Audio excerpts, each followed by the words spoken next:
किसी ने बड़े कमाल की बात कही है कि उम्मीद की कश्ती को डुबाया नहीं करते, साहिल चाहे जितना भी दूर हो फिर भी रोया नहीं करते, जो रखते हैं अपने दिल में हौसला वो जिंदगी में कभी कुछ खोया नहीं करते। नमस्ते, मैं हूं आरजे कार्तिक। एक बड़ी छोटी सी कहानी है प्राचीन काल की एक राजा की, जिसके दरबार में दो सेवक हमेशा उसकी सेवा में रहते थे, उसके प्रिय सेवक थे। एक दिन दूसरे राज्य के महाराजा जो है पधारे और उनकी आव भगत में इन दोनों से कुछ गलती हो गई, कुछ भारी मिस्टेक हो गई। अब जो महाराजा चले गए उसके बाद राजा को बड़ा क्रोध आया। उन्होंने भरे दरबार में दोनों के लिए फांसी की सजा का ऐलान कर दिया कि इन्होंने ऐसी गलती कर दी है कि मैं क्षमा नहीं कर सकता, इन्हें फांसी पर तुरंत लटका दिया जाए।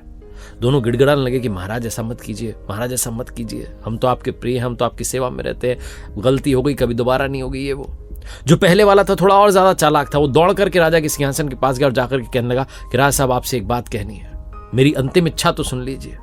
राजा ने कहा ठीक है, सबको बताओ क्या कहना चाह रहे हो। तो उसने बताया कि राजा साहब अगर आप मुझे 1 साल का समय दे दें तो मैं जादू जानता हूं, मैं कलाएं जानता हूं, मैं आपके घोड़े को उड़ना सिखा दूंगा, मैं कमाल कर दूंगा, आप मुझ पर भरोसा कीजिए। पूरा दरबार हंसने लगा कि ये कैसी बेवकूफी वाली बात हो रही है। राजा भी हंसने लगा कि अरे ये क्या बात कर रहे हो। बोले नहीं महाराज, आप मुझे पता है कि आपका घोड़ा आपका बड़ा प्रिय और आप जब युद्ध भूमि में जाते हैं तो उसी पर सवार होकर के जाते हैं, और आप सोचिए राजा साहब कि अगर वो घोड़ा उड़ना सीख गया तो आप कितने युद्ध जीत जाएंगे, कोई आपको हरा नहीं पाएगा, जहां कहीं आपको लेगा आप उड़ करके जो है पहुंच जाएंगे, आपका घोड़ा उड़ जाएगा, कमाल हो जाएगा राजा साहब। राजा थोड़ा सोचने लगा, फिर उस सेवक ने एक और चालाकी भरी बात की। उसने कहा कि सोचिए, आप मुझे फांसी पर अभी लटका रहे हैं, 1 साल बाद लटका दीजिएगा, मैं 1 साल का ही तो समय मांग रहा हूं, 1 साल का समय दे दीजिए, और अगर नहीं उड़ा पाया, आपके घोड़े को उड़ना नहीं सिखा पाया तो मुझे फांसी पर लटका देना।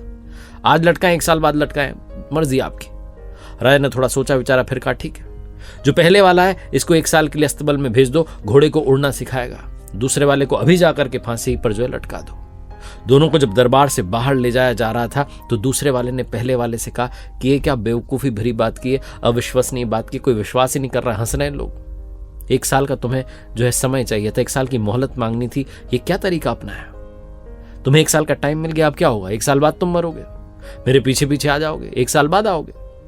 तो पहले वाले सेवक ने कहा कि भाई मैंने 1 साल का समय नहीं मांगा, मैंने अपने आजाद होने की 4 संभावनाएं तलाश ली हैं, 4 पॉसिबिलिटीज बना ली हैं। बोले कैसे? बोले भाई सोचो कि अगर इस 1 साल में राजा की ही मृत्यु हो गई तो मुझे फांसी देगा कौन? दूसरी बात सोचो, अगर मेरी ही मृत्यु हो गई, बीमारी से मर गया तो फांसी वाला चक्कर ही खत्म। तीसरी बात तो सोचो कि घोड़ा ही मर गया तो किसको उड़ना सिखाना है, बात ही खत्म हो गई। और चौथी बात मेरे दोस्त, हो सकता है कि मैं सच में घोड़े को उड़ना सिखा दूं, जिंदगी में कुछ भी हो सकता है। ऐसा बोल करके मुस्कुरा करके वो जो पहले वाला सेवक था वो चला गया अस्तबल में, दूसरे वाले को फांसी दे दी। बहुत छोटी सी कहानी है जो सिखाती है कि जीवन में बुरे से बुरे हालात हों, बुरी से बुरी परिस्थिति हो, आप हर तरफ संकट में घिरे हों, तब भी एक चीज मत छोड़िएगा, वो है उम्मीद। उम्मीद को बना के रखेंगे, जिंदगी आपको बना के रखेगी, आपको जिंदगी वापसी करने का अवसर जरूर देगी, लेकिन शर्त यह है कि आपको उम्मीद का दामन नहीं छोड़ना है। एक बार फिर से वही बात जो अक्सर आपसे कहता हूं, कर दिखाओ कुछ ऐसा कि दुनिया करना चाहे आपके जैसा।